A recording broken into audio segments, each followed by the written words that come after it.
Whether you've got family in town or you're a visitor yourself, you're probably going to spend some time on the Strip this holiday season. So today on CityCast Las Vegas, we're replaying one of our most popular episodes featuring the most secrets of the Strip. I talked to newsletter editor Rob Kachelriess and my co-host Dayvid Figler about strange sights and insider hacks, so you'll be able to give your visitors a taste of the real Las Vegas, even on the Strip. It's Monday, December 23rd. I'm Sarah Lohman, and here's what Las Vegas is talking about.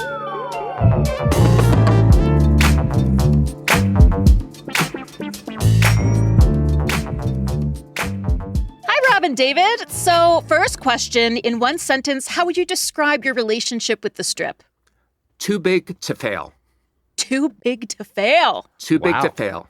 No matter how much we complain about this place called the Strip, no matter what's going on, no matter what goes away that we wish stayed, we're always going to return. There's always going to be new stuff, and it's always going to be fun, even if we act like it's not. What about you, Figler? I always just call it Strip City. I think it's its own city within our structure of municipalities. And here's the thing. I used to live in the heart of Strip City. You did. I lived right behind the Riviera Hotel on the other side of the Landmark Hotel. Inside Circus. Yeah, I have a long-standing relationship with Strip City. So that's where I'm coming from. For me, the Strip is the Times Square of Las Vegas. You end up there. There's certain reasons you have to be there. There's some amazing cultural things, but you're not there every single day. However, we all know some really cool secret spots and hacks for the Strip. So let's start with your number one best ever secret. What is the spot that you're taking your friends to that's going to blow their minds? Figler, do you have one for me? Yeah. And this is going to be a little counterintuitive as a gentleman of Jewish descent, but I will take all my friends, if they're willing, to go to the Guardian Angel Cathedral. What is that? What is that? What is that? The Guardian Angel Cathedral is a Catholic cathedral that's been in Las Vegas since the 1960s. It is right on the Strip. Really? It is just north of the Encore Hotel. It's set back a little bit, so a lot of people will miss it. It was created by the famed Los Angeles architect Paul Revere Williams. Oh, yeah. It is gorgeous. It's an A-frame. It is a great example of the era. But I bring people there not for praying, although that is something that a lot of people who come to Las Vegas feel that they need to do. It's for the gamblers to do their praying, yep. As well as, confession after. It is not only the seat of the Archdiocese of Las Vegas. Oh. It has the most stunning mosaic, tile work, and stained glass work maybe in the entire state. Wow. It's quite remarkable. It was the product of these Hungarian sisters who created this very modernistic, almost pop culture depictions of traditional Catholic iconography. But there's also special panels in there that depict some of the casinos of the day in the stained glass itself. I mean, I can't even begin to describe. You could look online and see pictures of the mosaics and the tile and the murals and the stained glass. But seeing it up close and personal is just, I dare say, a religious type experience. This is one not to miss, a good secret of the Strip. When I'm on the Strip, I always want a quiet moment. And I'm sure that's exactly what stepping into the space can provide in an otherwise really hectic area. I was about to say the same thing, because you really start to appreciate silence when you can find it on the Strip. Because no matter where you are, you could be outside casinos walking from one to the other, and there's always music in the background. There's always some 80s tunes. There's pop hits. I mean, it's the Strip doesn't trust you to be alone with your thoughts. Right. So if you have to go to a cathedral to find a little peace and quiet, I'm all for it. All right, Rob, do you have a mind-blowing secret? You know what? My top piece of advice for visiting the Strip, and it's kind of like a low lift, high reward, is always park on the top floor of the parking garage. Because number one, you'll always remember where you parked. And number two, you get some amazing views that come at no extra charge. You know, some wow, of these so gorgeous practical. views I love this. of the Strip. And it costs just the same to park on the top floor as it does on the second floor. So stop trying to find the first available space. Go straight to the top. And if you have friends in town and you're driving them to the Strip, that's the most immediate impact as far as impressing somebody. Do you have a favorite parking garage? It's almost more easier to identify your least favorite parking garage. But you did ask me about my favorites. I'm going with the Mirage, Caesar's Palace, and Bellagio for views. For views. Okay, that's helpful. Yeah. Okay, so my secret, I bet is a secret that you two don't even know about. I would bet money. It's the Bellagio fountain. Not the Bellagio fountain. I've heard of it, though. I know Not it. that one. Not that one. Oh. There is a small fountain right by reception, kind of like when you're going to walk into the conservatory. Just a little guy, okay? It's kind of unassuming. People throw coins into the basin. It's 5 towers. Tallest towers in the middle, has a little like baby cherub on it. So this fountain by the check-in desk was made in 1862 for the International Exhibition in London. That's the first World's Fair. And it was in place at Kew Gardens for, I'm not sure exactly how long. The story gets a little foggy. But the fountain was made by the Pullum family, and they were really famous British landscape architects. And they were popular in this time when, like, if you had a lot of land, you wanted like a grotto and an hermitage and a waterfall. And they developed this proprietary concrete to sculpt all of this fake rock that looked really realistic. So they were hugely famous in the 19th century in Britain. They built this fountain for the very famous International Exhibition. And then somehow in 1999, Steve Wynn buys it. And it's a little unclear how it went from 1862 International Exhibition. But basically, yeah, Wynn finds it, who knows, probably at an antique mall, buys it, installs it at the Bellagio. And then Thomas and Cudworth, which is like a craftsman workshop from England, installed it. And then in 2013, I think, also came and did a restoration of it as well. So Steve Wynn bought this random fountain that ended up, it was like one of the most famous fountains of the 19th century from this really famous family that created fake rock. It's so unassuming that I love dropping this story on anyone who will listen, to be honest with you. So what about food and drink secrets on the Strip? Do you have any good tips? How about you, Rob? Are we talking food or booze? I'm down for either, food or drink. All right. One of the things I like to do is go to a bar, have a good drink, and then keep drinking when I leave the bar. So that's why I'm a big fan of Super Fricko over at the Cosmopolitan. They have the Ski Lodge, which I wouldn't quite call a speakeasy, but it's a little ski-themed cocktail lounge off to the side. Yeah, it used to be. I tried to go in the secret door once and it was locked. And like the host was like, oh, you have to come to the main door. So they just have now it's just like a bar. You can't that's no fun. It's no fun. Yes, correct. But what I do like is that they give you booze to go in bottles. They call it the Bottle-O program. And it's kind of like a counter. And this is really great if you want to go back to your hotel room, if you're staying at the Cosmopolitan and want to take a little nightcap on the run. Right. When you ask to go, they put it in a plastic cup. Yeah. Yeah. It's called the Bottle-O program. And you can get your cocktails to go in bottles in 8 ounces or a liter, which supposedly serves about 8 people. But if it's my kind of drink, it serves about 3 people. Okay. You know, I also really like, what's the other one? Ghost Donkey? Is that what it's called? Yeah. Oh, yeah. Yeah, in the back of Ward. The food court, basically. The food Block court. 16 food court. Block 16. Food hall. Named after where prostitution and sex work was allowed in the early Vegas days. And it does feel very impressive to like just confidently walk to this, unlabeled door and open it up into a pop-in bar. I really do love doing that to my friends. Yeah, it looks like an emergency exit. It just has a picture of a donkey on it. Yeah. It's in the back of the... on the other side. Mexico. Hey, the magical. Cosmopolitan probably has more secret spaces and speakeasies than some casinos have slot machines. I mean, it seems like they are the king property for that sort of thing. They're the millennial hotel, and like the millennials love a speakeasy. Yeah, I mean, That's there's the really barber shop, there's the pawn shop, there's Secret place. Pizza, which is the original, like, unmarked, walk down this little, hallway and find yourself into pizza heaven.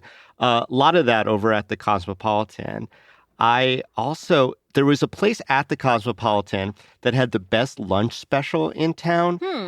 That spot moved over to the Venetian, and it is called Estiatorio Milos, which I pronounce my Greek as well as I know my Catholic terms. So I just call it Milos. But they have a great lunch special. It's prefix, it's multi-course. It costs $45. Now, back when, which doesn't maybe sound like a bargain, but for a high-end place like that, it probably is a bargain. But this has been like the secret lunch item for over a decade. So when they were back at the Cosmopolitan, back in 2013, that same special was $20.13. So back in the day, the 49-cent breakfast. Blah, blah, blah, inflation, blah, blah, blah, moving properties. But that's a great little one to jump in on. And speaking of the Venetian and parking structures, one of my favorite secrets, if you love restaurants in the strip casinos, but you don't like walking through the casino part of it, there is a dedicated elevator in the parking garage over at the Venetian on the 3rd floor. You have to go back to a separate dedicated bank of elevators, and it will take you directly to Bouchon. Which is a fantastic restaurant. And if you just want to go grab a quick breakfast or brunch over at Bouchon, which is a lovely thing to do, they have newspapers there too and stuff like that. You just hit the special elevator, you get off, you walk about 10 feet, and you're right at Bouchon. That was my first fancy meal in Las Vegas back in 2008, the first time I visited. So I'm glad to hear that it is still an amazing restaurant. And that you don't have to walk through a casino to get to it. No, with the plebes. And the smoke.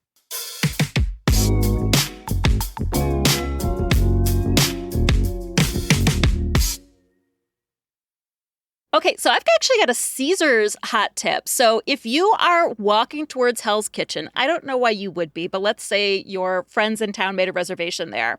You have to stop at another quiet religious space on the Strip, and that is the Brahma Shrine. Yeah. So this is a Hindu and Buddhist shrine that is in front of Caesars, north end of Roman Plaza, near Hell's Kitchen, and it was actually cast in Thailand. Okay, so it is a reproduction of a Thai shrine to the god Brahma. And Brahma is a god of creation, but also good fortune and protection. So you can see why it would end up in Strip City over there.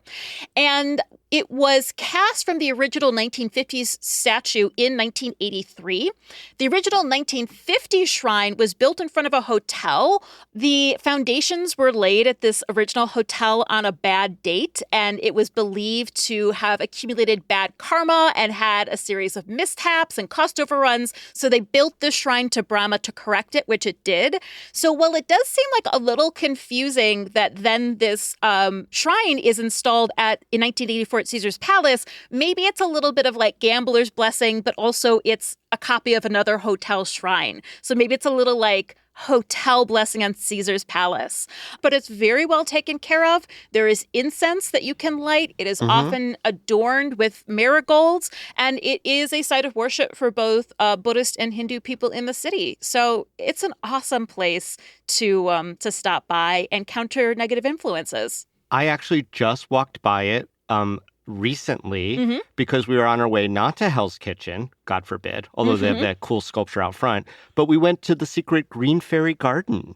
Oh, I don't know that one. Right by there. So that's right around the absinthe tent, and it's adorable, and it's got this beautiful tree and no pants burgers with tots, and it's really, really good. But there's a secret place within the secret garden, and you have to kind of know the little maneuvering to get to the Pier 17 Yacht Club, which is an absinthe show-inspired speakeasy, I guess, that has its own garden inside the maze. It's really lovely. And they have great high-end batch cocktail there. They do an amazing old-fashioned. You could kind of sit out in this patio. There's also a secret door there to get into the absinthe show. So many secrets. Ugh, I'm desperate to see the secrets within show. secrets within secrets. I love how the secret door is through a phone booth, I believe. Yes! Yeah, It's like going into a TARDIS. So it's like a secret inside a secret inside a secret. Yeah. All right. Any last gems for the truly jaded Vegas lifer? What's going to impress not just your friends, but your local friends? Well, I'm an art person, and so there are so many interesting art installations that are just scattered throughout the Strip. I mean, you could pick any of the high-end hotels, and there's going to be some cool artwork that isn't necessarily promoted or directed. You just kind of have to know that it's there. Certainly the higher levels of the Cosmopolitan are filled with amazing art. The Palms, too. Not as much amazing stuff as it once had, which is also still, off-strip. Let's be technical. All right, that's fair. It's not downtown, though, so I'm going to, round it in. But there's there's an original Andy Warhol. There's a Damien Hirst. It's got some amazing stuff. All right, Rob, what you got? Okay, I got a couple suggestions here for the jaded Vegas lifer. I know we complain about the Strip, about the prices of entertainment, about shows, but I want to talk about 1923 Prohibition Bar, which is probably the least secret speakeasy in Vegas. You That's walk Mandalay right past Bay. it. It's right there. Yeah. Didn't that used to be a burlesque club or something? Well, it was originally downstairs, and it was slightly more secret downstairs, but then they moved it upstairs. It's in the shops at Mandalay Place. It's right there. Behind a random bookcase. But when you go inside, farther in the back, there's sort of a hidden lounge inside the not-so-hidden lounge where they have a show on weekends called Ghost Stories with Ken Axel. And this is like my kind of Vegas show because it's very intimate. It's limited to just 30 people. So it's almost like a little cocktail party. You got your drink, you're hanging out in this back parlor, and there's a little bit of magic. There's a little bit of spooky stories. There's a little bit of mind reading. He was able to tell that my dog had a UTI infection. What? Which was 100% true. He read my mind and could tell. I would look at your Ring camera to see if someone's been snooping around and picking up your dog's poop. Well, the way he did it is you write down a statement and a note and you put it in a box. And from what you can tell, nobody opens this box. And somehow he was still able to read what I wrote down on this. And that was enough to impress me. But also, it's one of those shows, it's social. It's great for bachelorette parties. I just want to hang out and, not sit in some giant theater. It's really cool.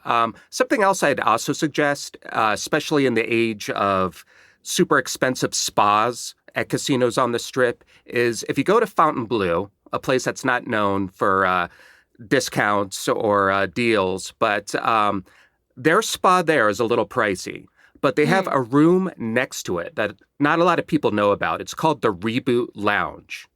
And when you go inside it, it's just like this kind of sea of chairs where the staff will do foot massages or your upper back or arm massages. And the weird part is that all the chairs are facing this giant wall. It's like a video screen. It's not quite the Sphere, but it's very calming. And it's images of snow caps and calming environments. And just to kind of hop in there and get a quick recharge or reboot, so to speak, and continue on with your day. It's a unique moment of Zen in a very indulgent property. All right, well, here's what I've got for you to end us. It is a fun fact. So you both probably remember that back in 2010, the post office released the first batch of Forever stamps, okay? Yes. And so the original packet of Forever stamps had the Statue of Liberty and American flags on it. So they released them in December of 2010, and by March 2011, 3 billion stamps had been printed when a stamp collector discovered that the Statue of Liberty photograph on the stamps wasn't the Statue of Liberty in New York City. Oh, no? Oh, no. It was the Statue of Liberty outside the New York casino. And again, it's that. It's like a photoshopped photo. It's not like a original painting or anything. And the first question is, well, how do you tell? It's actually once you see the real Statue of Liberty and the sculpture side by side, it's extremely obvious. The hair is different. In the replica, the eyes are much more sharply defined. For me, it's you can see that her crown doesn't actually have windows. It looks different than the original. And the other dead giveaway is it's wearing a Running Rebels jersey. Yeah, she's the Rebels. We decorate this one. There's a weird patch in the replica, and it's very obvious, but for some reason the United States Post Office didn't catch it when they chose that photo. When it was first called out, they couldn't take it out of circulation. They'd printed 3 billion. They just tried to roll with it, and they're like, well, we're just honoring 2 great American institutions, and whatever, this one's just as good. The end of this story, which I didn't find out until I researched this, is that the artist Robert Davidson that sculpted the replica successfully sued the Postal Service, who had to pay $3.5 million to Davidson for copyright infringement. Nice. Good going, artist. Right? Because basically he said, and the judge agreed, that his replica is different enough, and it is, that he designed it specifically for Las Vegas, that, the post office is making money off of reprinting an image of his replica, and so he got a big payout. So it was an epic mistake and such a big mess, and I love telling that to people. It could have been the Statue of Liberty in front of Osaka, and then they could have just given out free sushi for a couple of years with their lawsuit. Well, I think they should still use the Vegas Statue of Liberty on the stamps. I mean, they paid for it. Use it. I mean, they did. I think after the first $3 billion, though, they switched it up again. Oh, well, thanks, gents. I have learned some good ones today. I've got lots of visitors coming in the next couple months, so I'm going to take them and show them the secrets. Yeah, see you in church. Cheers. Cheers.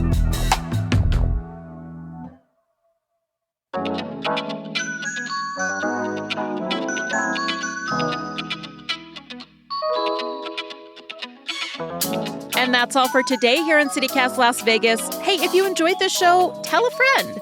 Rate the show, leave us a review, and subscribe to our morning newsletter. We'll be back on the 26th with another one of our top episodes from 2024, all about the best tacos in Vegas. Happy holidays.